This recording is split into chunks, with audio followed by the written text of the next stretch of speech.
All right, boys and girls of the internet, we've done it again. Check this out. This is, well, I don't know what year it is. This is a Jeep Cherokee Sport that Jesse bought for $200. It's a 94 Jeep Cherokee Sport that Jesse bought for $200. And it is rusty and it is crusty, but it's got a half-worn set. What are these, 33s? 31s. It's got a half-worn set of 31s on it. Wild Country. American Racing, or these Pacer wheels. Some worn tires, broken door handles, dented body. It's rusted, it's crusty.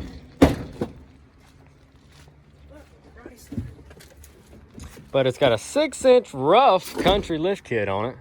I told you to let me find you a key. Well, you can probably still put one in it. I just busted the cover off of it. That's about all I got. Got a free tub. Got a free tote. Had some LED lights in the back.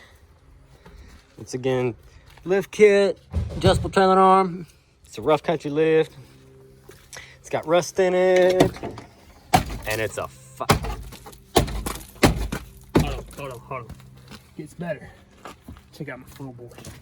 Check out your floorboard. Oh, I see.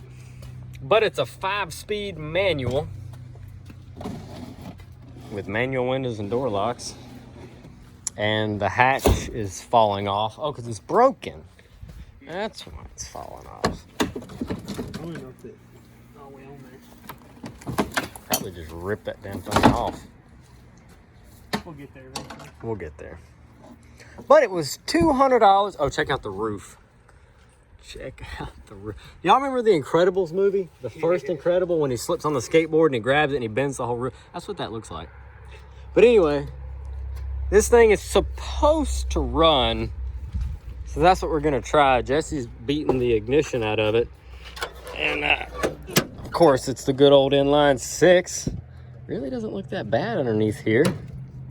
Everything looks like it's intact, well kept for, so hopefully this thing will run. So Jesse, you can get back in there and continue busting out the ignition switch. Try to anyways.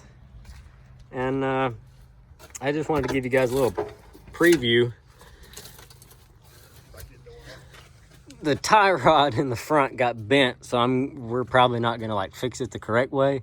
Probably gonna hook a chain to it and yank it and try to get it at least, you know, to where it's not tracking in. Too bad. Shouldn't take much. I was thinking when I ordered my new one for mine, off mine. Yeah, that'll work. Yep.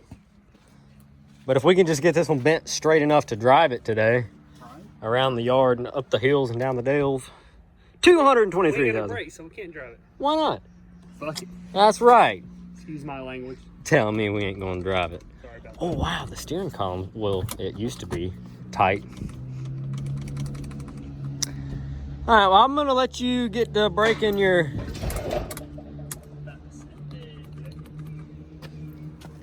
Oh Lord. All right, I'm gonna jump off here, folks. Jesse's gonna fix his ignition switch on his $200 Jeep. And if the motor runs and the transmission works, that's $200 right there just for that. And I mean, the suspension and stuff could be used on another project later on. So we'll see. But anyway, thanks for watching. Drop a comment down below. Let us know what you think. Jesse's going to get this ignition switch fixed one way or another. And hopefully I can make a video of this thing running soon. Thanks for watching.